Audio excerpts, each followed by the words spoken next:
we all can deliver great stuff and actually have an organization which is built to last, right? Raising money is never a problem. It's always good to raise external capital, but you should never lose the sight of these three things: is, are you customer focused, are you employee focused, and are you looking at a sustainable growth over a long term period? I think those would be my personal opinion on how should really founders or organizations look at building businesses.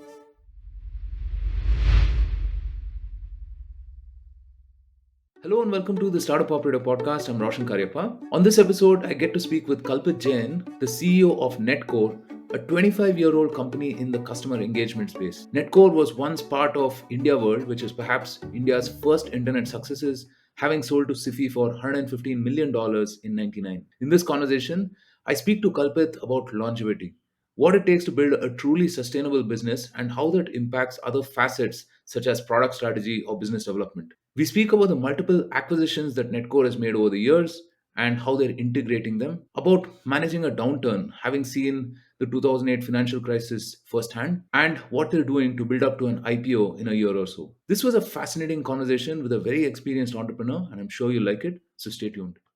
Hey Kalpit, welcome to the Startup Operator Podcast. Thank you so much for making the time. Hey, thanks, Roshan, for having me here, and really happy and excited to share our journey and story with you and the audience. Awesome. So I'm actually super excited because I've followed Netcore and also before that Mr. Rajesh Jain's journey as well, right? So I'm really keen on understanding more about the business and how you see the market and so on. The founding team at Netcore is perhaps legend, right? I mean, it's what do you call it? I mean, India Internet's first few entrepreneurs, right? So how did Netcore come about? It's been about 25 years, in fact. So you started in very different circumstances. So could you talk about that kernel of idea that resulted in Netcore and how it has evolved over the last 25 years? So I think Netcore has evolved and transformed over the last 25 years, and we've kind of have many new avatars which we kind of started evolving into. We started back in 1997, very early days of internet in India, where many of the audience, maybe who might be even listening to the podcast, might still not be in that right age to even access internet. And accessing internet was not easy. You had to connect over a PPPoE line where a modem was to dial in, and you kind of get connected to the internet. And getting connected to the internet itself would take you 3 to 5 minutes. So we started our journey back then in those days, and we started more as a technology arm for one of our parent companies called India World Communication. So India World was a group of internet portals, websites like kale.com, samachar.com, bawarchi.com, and we used to basically put the technology behind all of these websites which was out there.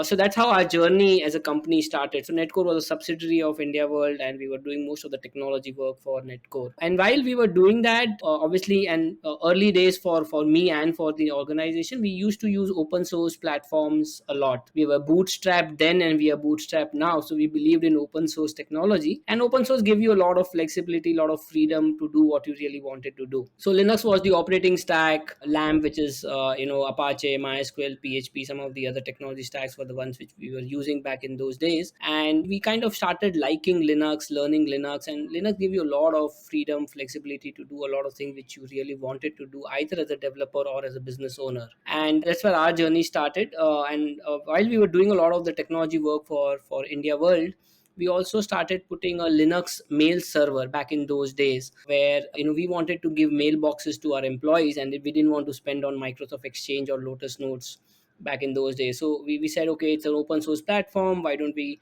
create a mail server which we can actually help which can help give mailboxes to our employees. So that's where we actually originated, and that was the one of the first product which actually came out from Netcore back in those days. November 1999 is where India World got sold to Satyam Infoway. That was one of the largest .com deals which happened in India. By then, Netcore had basically two things we were doing. One was we were doing the technology piece for India World. At the same time, we had built our own Linux-based messaging solution. We would be giving mailbox solutions to a lot of enterprises in India, enterprises who basically did not want to invest on Lotus Notes or Microsoft Exchange, and wanted probably a simple plain vanilla mailbox, which was very cost effective. That's how we started. After India World getting acquired by CFI, Netcore was it on its own, and we kind of started putting a lot of our focus on building the messaging and the collaboration suite which we were building for enterprises back in those days. Obviously, once you start offering mailbox solution provider, you want to protect spam and viruses getting into the mailbox. You want to start archiving the email. So we started building a lot of the solutions. And back in those days, we were one of the first players who were offering cloud based anti-spam antivirus solutions, where we would charge our customers on a per mailbox basis. And we actually, now if I look back, actually that those are the early days of what I would call as SaaS. Because you're basically charging subscription. The entire solution was on the cloud. It was a multi-tenant solution, but we never called it SaaS because in India SaaS as a word did not exist back in those days. But yeah, it was the first cloud-based hosted and anti-spam antivirus solutions, where we used to basically protect mailboxes for a lot of enterprises in India. Moving forward, while we continue to do a lot of investments, we realized that if we had to really scale and grow as an organization, we saw digital marketing kind of growing. And these were the early days of mobile in India, 2004, 2005, when Reliance just kind of got into that space. And we saw that SMS marketing and mobile marketing was one of the very interesting areas which was really catching a lot of attention in a lot of enterprises. And enterprises wanted to reach out to their consumers over an SMS as a channel. It could be promotional messages or it could be transactional messages. So which is where we that's the new next evolution of Netcore, where not apart from offering Linux based messaging and collaborative solutions, we kind of got into the whole digital marketing solutions back in those days. 2006 is where we kind of launch our SMS marketing platform, through which enterprises could send out what used to be called in those days bulk SMS, and probably it's still being called bulk SMS. But yeah, helping brands sending out a lot of promotional messages and transactional messages to their consumers. Flash forward 2008-9, e-commerce was growing. A lot of consumers started sharing their email addresses to e-commerce brands, and enterprises came back to us and saying, while you are doing SMS marketing, can you also help us deliver emails to our consumers? And sending email has never been an easy thing, because the mailboxes are either hosted on Gmail or Yahoo or Hotmail. Back in those days, Hotmail was reasonably large, and your rediff mail also. So enterprises came to us and says, can you also help us deliver this one more new channel which is becoming big and which is a lot more cost effective as compared to SMS, because SMS's price were always high. And because we had expertise on the email as a domain, we use that expertise and experience to our advantage, and we kind of started offering campaign management solutions to enterprises to help them send emails. So that's how our kind of entry into the email marketing space really happened. And obviously we had SMS, we had email, then we had voice solutions, because enterprises also wanted to now send out automated voice calls and OBDs and all of those other stuff. And a very unique technology in those days was the missed call concept, right? So you give a missed call and then the brand will actually call you back, or you're at least you're showing some intent. So we kind of did a lot of interesting campaigns back in those days around some of these channels. Now, as these channels started getting more and more attention, as consumers started getting more and more digital, we realized that we need to now build a one single suite of solution through which a brand can actually communicate and engage with its customers across all of these digital channels, be it SMS, email, voice, and then later on came app notifications and everything. So which is where in 2015-16 we launched our marketing automation platform, which today we call it as an omni-channel customer engagement and a retention platform, where we said, you have a consumer, and a consumer could be present across multiple channels, and you would like to communicate and engage with the customer across many of the digital channels, and we'll provide you a platform which can help you reach out to that consumer, engage with that consumer across all of the digital channels, which is where our marketing automation and customer engagement platform kind of was launched in back in those days. And which is where we realized that this whole providing an omni-channel platform through which a brand can not just send communication, but also actually understand what their consumers are doing on their website, right? Because you just don't want to send communication, but you also want to now understand what your consumers are doing, and basis what he is doing with the brand, how is he engaging with the brand, you want to send out communication which are very relevant, which are very personalized, and which are very contextual to what the user is and who the user is. So which is where we built in a lot of interesting tools around the data which brands would basically push it to us, and we kind of created a lot of interesting analytics, and a lot of interesting machine learning and AI models were built through which we could actually help brands identify and saying, okay, this is a cohort of users who probably is your best paying customer or your best customer, and this is a cohort of your customers who probably might churn out in the next 30 days if you do not do the right engagement with them. So from there is where the real, I would say, the customer engagement journey for us kind of really started. And while we had dominance on SMS, we had dominance on email, we now started building our own capabilities around this whole omni-channel customer engagement platform. So that's how our journey on the product front has been there. And as we kind of kept building more and more capabilities, we realized that brands need now more personalization. So we kind of acquired a company in 2019 called Box.ai, which was more around product recommendation and personalization. As we moved on, we also realized brands require some very interesting technologies where you can actually nudge a user to decide what next step he should be taking. So we acquired a company called Hansel.io in 2020, which kind of is an SDK which kind of sits into the brand's app, and you can actually, the marketing guy can actually create a very interesting workflow without actually deploying the app, the SDK again onto the user's hands. So a lot of these interesting things were built, and that's how the product journey of Netcore really evolved over the last many years. As we talk today, we are Asia's largest email marketing company. We send approximately 20 billion emails a month. In India, probably most of the large brands you and me would receive emails of, be it transactional email, be it promotional email, would use Netcore for their email or SMS communication. Even in Southeast Asia, Middle East, Africa, we've got a fairly large presence. As we talk, we also have now offices outside of India. We've got 10 offices outside of India: Southeast Asia, Middle East, Africa, North America, and Europe. And yeah, that's how the journey of Netcore has been there. I'm sorry for a little longish one, but yeah, it's a 25-year-old journey, so difficult for me to Yeah. summarize it in like a minute or so. No, no, I understand. And, listening to you, it felt like the history of India internet, right? I mean, we went from SMS to email to VoIP to marketing automation, customer engagement. Man, I mean, I think we've come a long way. As a marketing person, right? I mean, I kind of understand how horizontal some of these products are, I mean, let's say a marketing automation suite itself. I mean, there are newer developments almost every year. How do you think about product strategy? I mean, it can be so wide, right? I mean, you're trying to literally keep pace with everything that's happening. So, what do you optimize for, and how do you think about your roadmap and stuff? So I think our biggest inspiration comes from customer conversations. Netcore has always been a very customer focused and an employee focused organization. So for a lot of what we get inspired with comes from what we learn from our customer conversation, because that's where the real feedback and the real learning really happens from. So that's one clear area. And we also see how consumer behaviors are changing. Back in those days when smartphones didn't exist, obviously you did not have apps being installed on the user's devices. So you would rely on channels like SMS and email. Gradually, smartphone start penetration started growing, so a lot of users started installing apps. So you obviously have new channels like push notifications, app push notifications, web push notifications coming in. Today, with WhatsApp as a channel, which is now becoming very big for a lot of brands, is now a growing channel. So you keep looking at how consumer behavior, and all of us are consumers of certain category of products, right? Today, someone like you would consume or purchase products from an Amazon, or maybe use an Ola for a car ride, or you might be buying a sunglasses from Lenskart. So all of us are consumers, and how the consumer behavior and the consumer expectation from the brand is changing also becomes a very big input to how we decide what our product roadmap and what should be the new areas we should be investing in.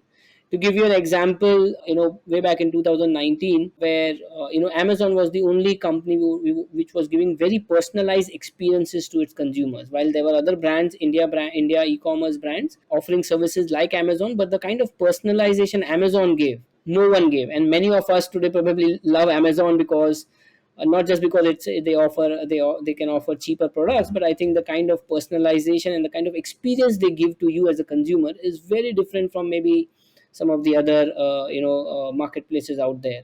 So you really see how, as a consumer, you we are all changing. What is really appreciated by a consumer, and then brand obviously wants to do a lot of things just to keep the consumer experience world class. Yeah, so I was giving this example in 2019. The reason why we even acquired Box.ai, and very early days of personalization in India, companies still talk about personalization, but many of them still don't end up giving you very personalized experiences when you kind of come as a user on their website or on their mobile app.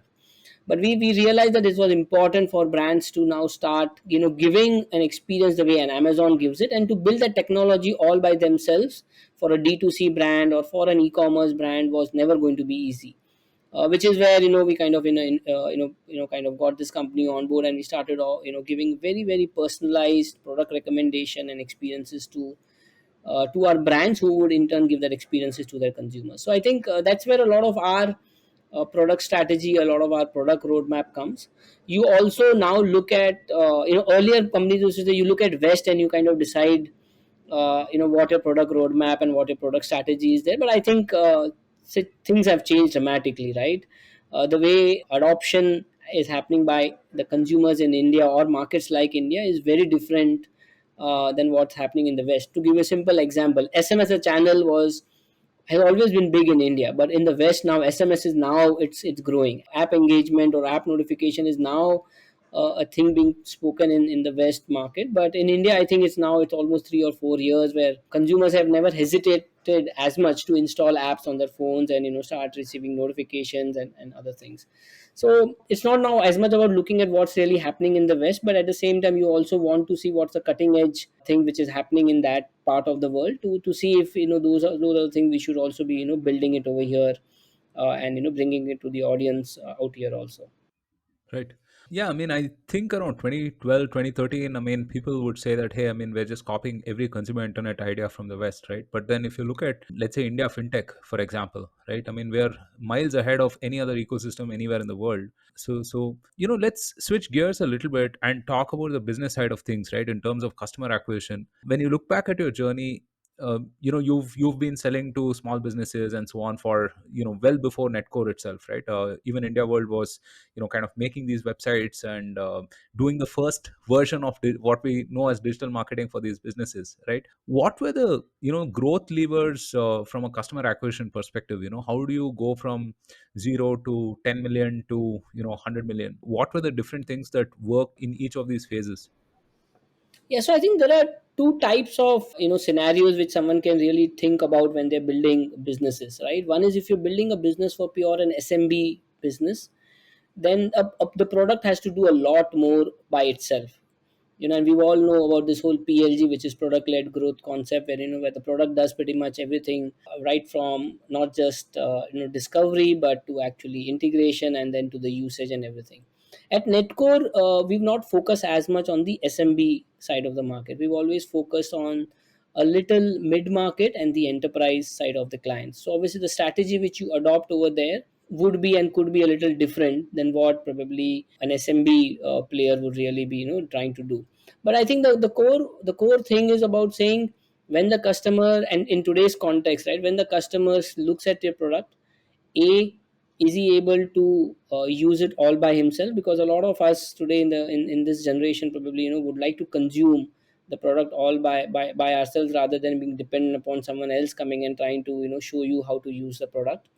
And that is where the product has to be a lot more self-serve, a lot more DIY to that extent. But the selling can have two ways of doing it, right? One is you start building a team, and we call it the enterprise sales team, where you start with having an SDR team, which basically is the inside sales or the telecalling team, whose responsibility is to generate leads or fix up appointments, which then gets passed on to your account executives, who will now start interfacing with the customer, showing them the product demo, showing them the POC, and then eventually trying to convert those prospects into customers. This engine of building, we call it the SDR and the AE factory, right? Because it's easier said than done, but to be able to build a very strong SDR model, which will continuously churn out newer and newer leads and opportunities for the salespeople, and then having a very good sales team who, along with, maybe if the product is complex, probably works with the pre-sales team to be able to go and give a great solution to the brand, and then probably eventually convert it into the customer. But in all of this, I think one thing which is very important is, are you able to show the value what you're able to bring to your customer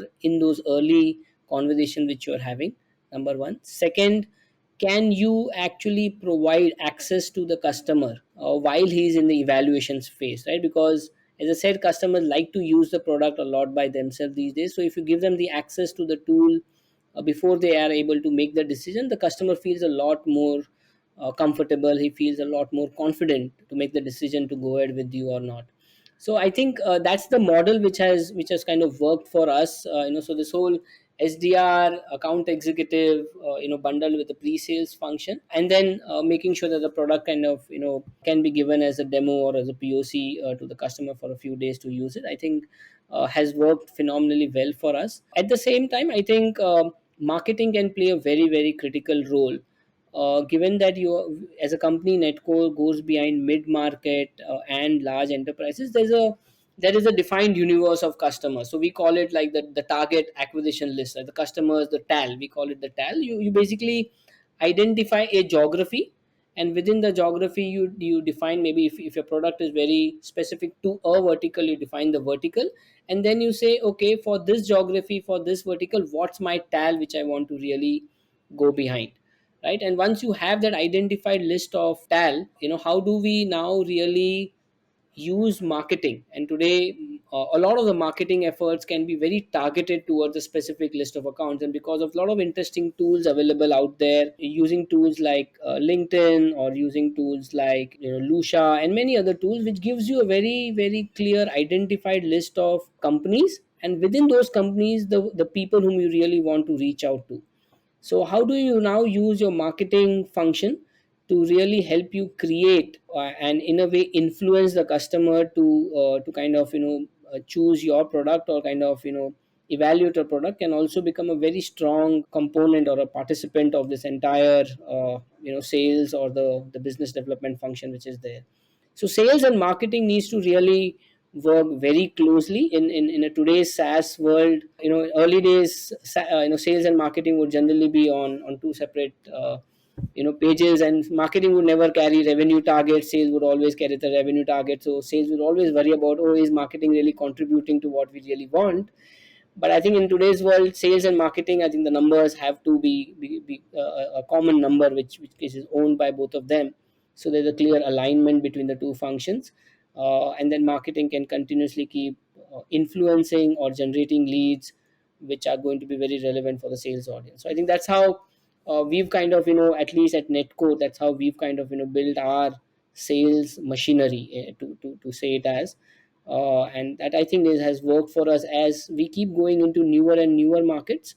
This playbook, if repeated with some tweaks, obviously every market could be a little different, but this playbook, if repeated systematically, I think can really give great success to any SaaS company. You make it sound very simple, but also, I mean, the space in which you operate, right? I mean, it's actually very very competitive, right? I mean, marketing automation, customer engagement, it's a very crowded space, and to build a significant business in this space is really really hard. It takes a lot of work. How do you think about competition and kind of differentiating Netcore from the other offerings in the market? So I think competition is always good.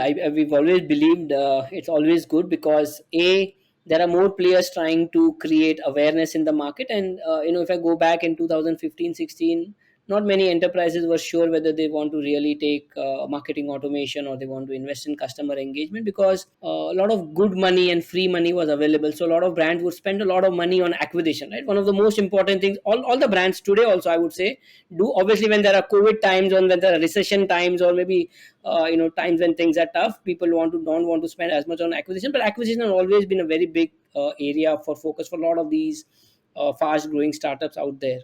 So I think while acquisition has always been the focus, you also had we and I'm sure a lot of our other competitors also had to put in a lot of effort to educate the market. Why do they need to spend on customer engagement? Why do they need to spend on customer retention? Why doing customer retention and getting more business from your existing customers is more profitable as compared to trying to only keep acquiring new customers? Because you can keep acquiring new customers, many of them become dormant, and then you again spend the same, you actually spend more money to reacquire the same customer, right? If you could just use the right tools to kind of do better retention, and actually not have the customer churn out.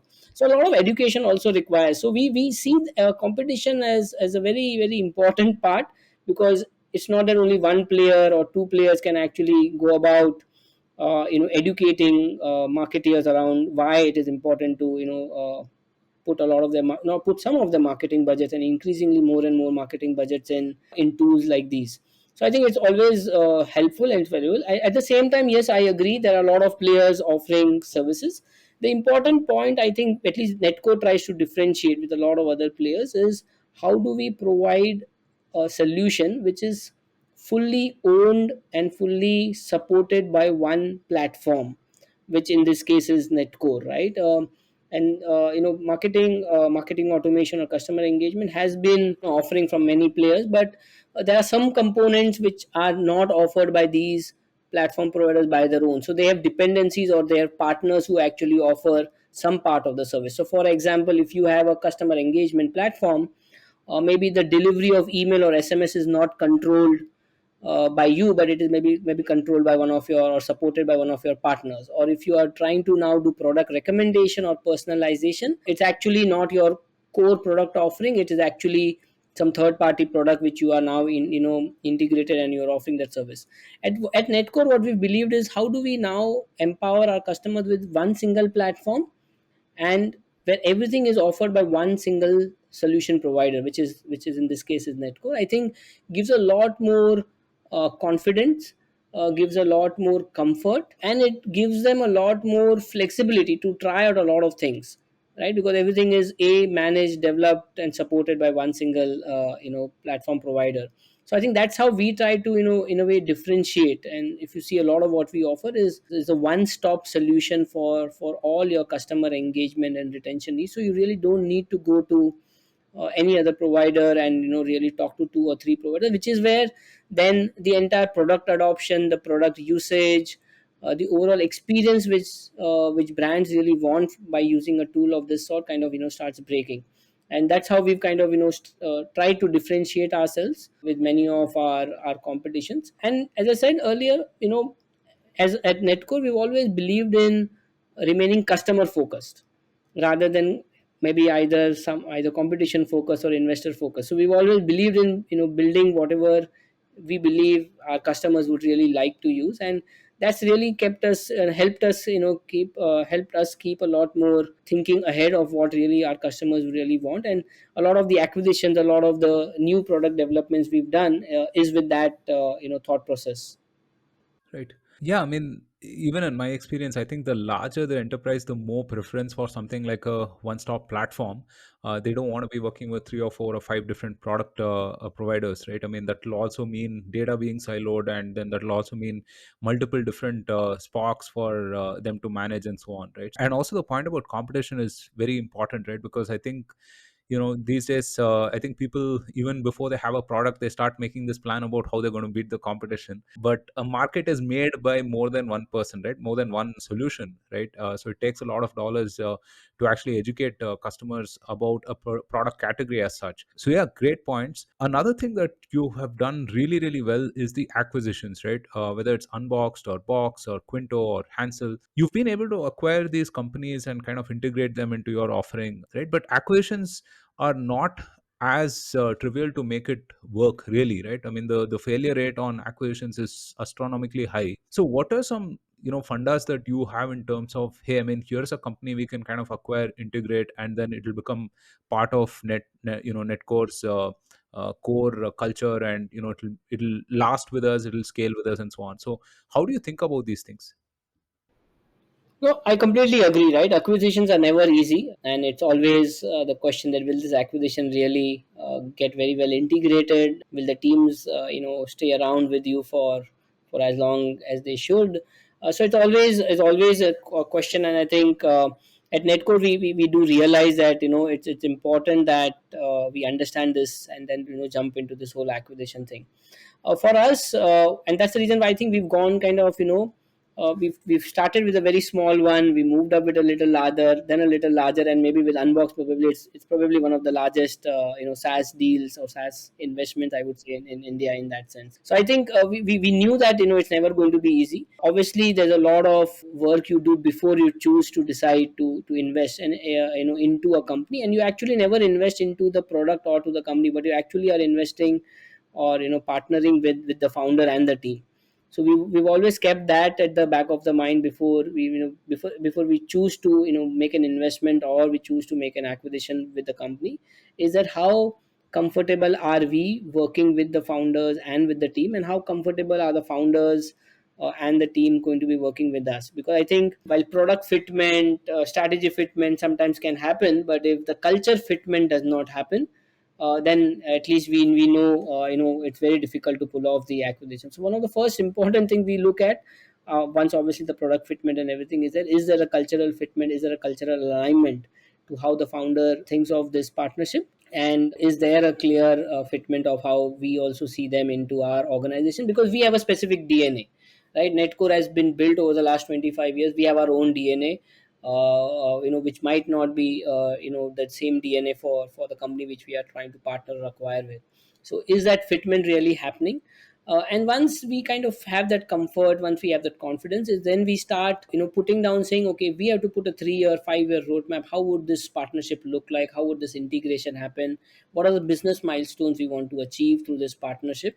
And then clearly carving out and saying, okay, this is what we want to do. So you do all of those discussions a little early on before you really kind of get married, right? So it's, think of it like a marriage, and you want most of the marriages to work, right? And so you try to talk about many of those things early on. You talk about your strengths, your weaknesses, your expectations a lot before you actually jump into that thing. And I know sometimes it's a little uncomfortable to have those conversations, and people say, okay, I will do it after the marriage, and I'll disclose all my cards only after the marriage, and let the marriage happen once.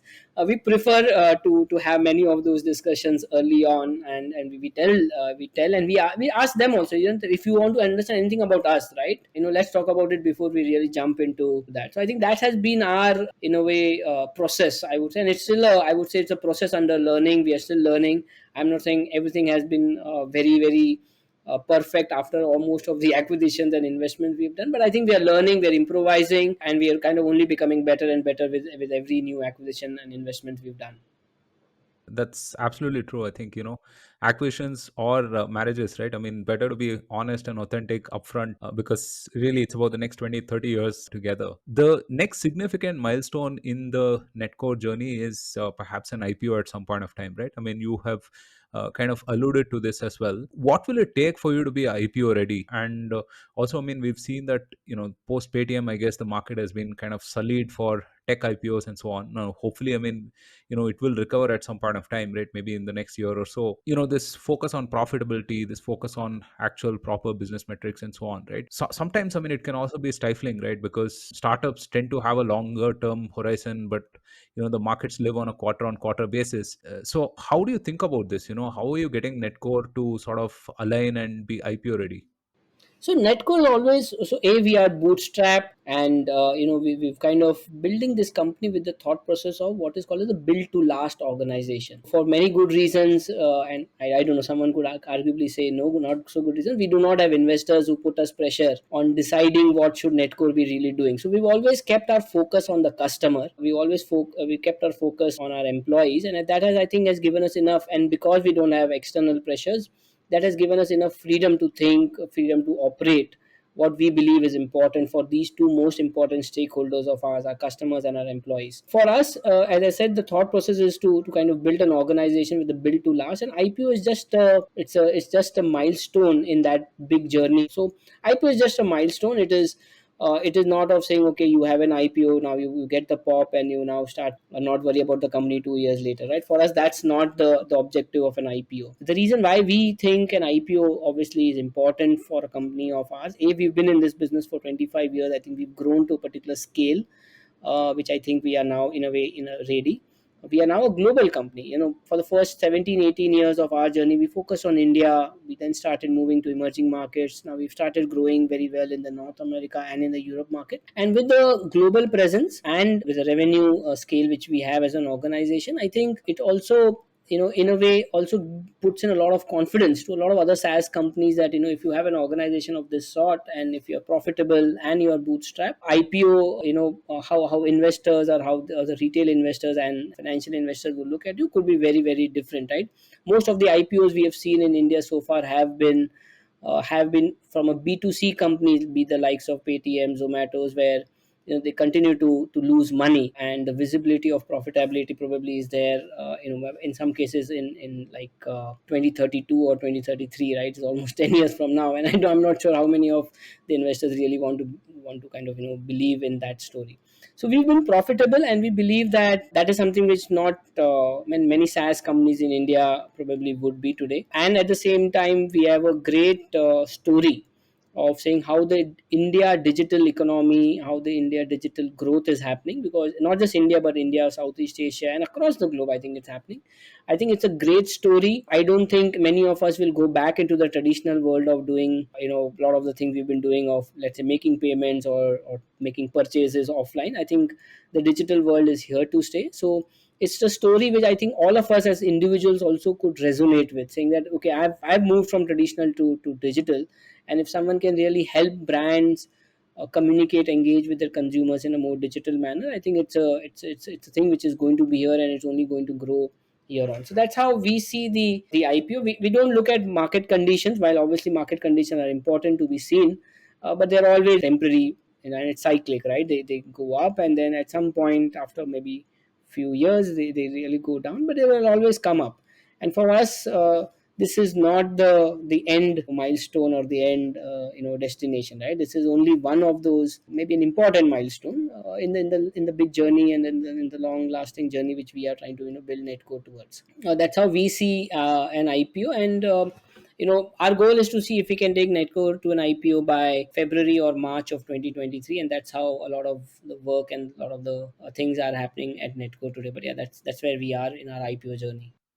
Amazing. So I want to pick up on something that you mentioned, which is built to last. It's very contrasting when you look at some of what happens, right? I mean, which is built to sell, right? Built to raise and sell, basically, right? What is your advice to founders on longevity, right? On staying excited about the problem that you're solving, about the domain that you're operating, and really building a legacy business, right? Because I kind of think of Netcore as a legacy. It's been here for 25 years, likely will be here for another 25 years forward, and perhaps more than that, right? What should they think of when building to last?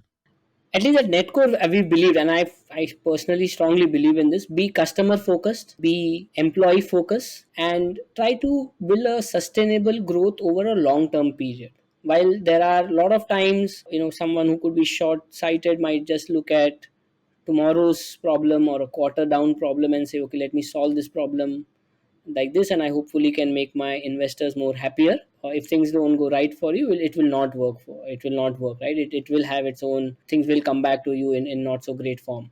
So I think as long as your customer focus, your employee focus, and you have a long term view, at the same time looking at what is important also to be achieved from a short term perspective. It's not that you should not achieve a short term thing, because otherwise you could probably run out of money also, right? So you need to find balance between, but it's always saying, am I doing something which will help my customers, which will help my employees, and it is going to be helping me in the long term. I think as long as any one of us, and I would say even an employee, not just a founder, but actually looks at it, I think we all can deliver great stuff and actually have an organization which is built to last, right? Raising money is never a problem. It's always good to raise external capital, but you should never lose the sight of these three things: is, are you customer focused, are you employee focused, and are you looking at a sustainable growth over a long term period? I think those would be my personal opinion on how should really founders or organizations look at building businesses. So we're in a bit of a slowdown at this point of time, right? It is a slowdown, I would say, right? The markets have corrected and so on. In your last 25 years, you've seen the dot-com crisis in 2000, you've seen the financial crisis in 2008. What is your advice on managing a business during the downturn, right? What have you learned from the couple of crises that you've seen earlier, in terms of what to do, what not to do, and what can founders learn from that? I think one of the most important things, at least we've done, and you rightly said 2000, 2008 have been those great learnings for me personally, and I would say how Netcore is also seen, is hold your ship tight together. Don't let go of people unless and until it's really, really necessary. I think sometimes a lot of organizations take steps, quite drastically, and just say, okay, there is a downturn, let me lay off and let me try to save some costs. I see that not as a great thing. So hold your ship tight, and I think if as long as your employees are with you, I think you will definitely see these tough times passing away. So I think that's one of the most important things.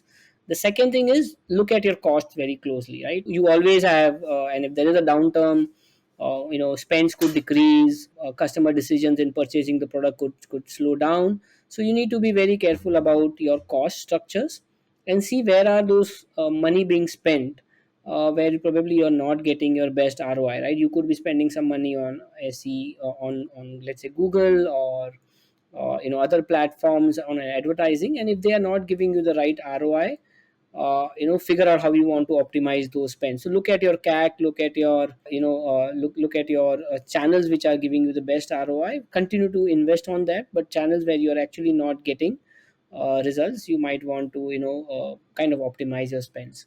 The third is, see how your sales efficiency can be kind of improvised, right? Because even in these challenging times, if your sales efficiency improves and if you end up closing more and more deals, I think it will kind of settle down the whole cost burden which you are having, or the spends which are happening. So I think as long as you can make sure that your sales efficiencies are continuously improvising, especially in these challenging times, in a way it can compensate for some of the extra spends in case you have. So I think these are three big things which I think if organizations and if founders can really focus on. My favorite one is the first one, right? Hold your ship together.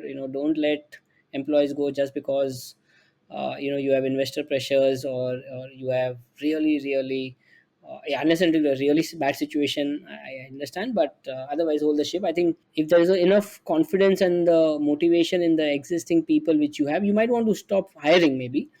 But if your existing staff is highly motivated, is committed, I think you can really see these tough times going away. And in general they go away, right? You have to stay calm, let this time pass, and I think only better times actually would come for you. So yeah, that's my inputs maybe on how should really founders or organizations look at these challenging times. Right. Yeah, that's the thing, right? I mean, whether good times or bad times, they don't last. And often, I think during a slowdown or during a crisis, it's a great opportunity to look at everything with fresh eyes. So this has been a fantastic conversation, Kalpit. I've learned many different things about building a startup, scaling it, and so on. Before we leave, what are some books or podcasts that you would recommend to our listeners? My favorite has been Simon Sinek. I just love him. And I would say if people really want to get that next week's motivation to kind of get towards whatever they are doing, I think he's one of the best, I would say, at least for me, in terms of what I learned from his podcast. And I think he's got very interesting books, but I think there are two which kind of come at the top of the mind. The Infinite Game, and Netcore actually been with that thought process and philosophy of an infinite game. So I think that's a great book.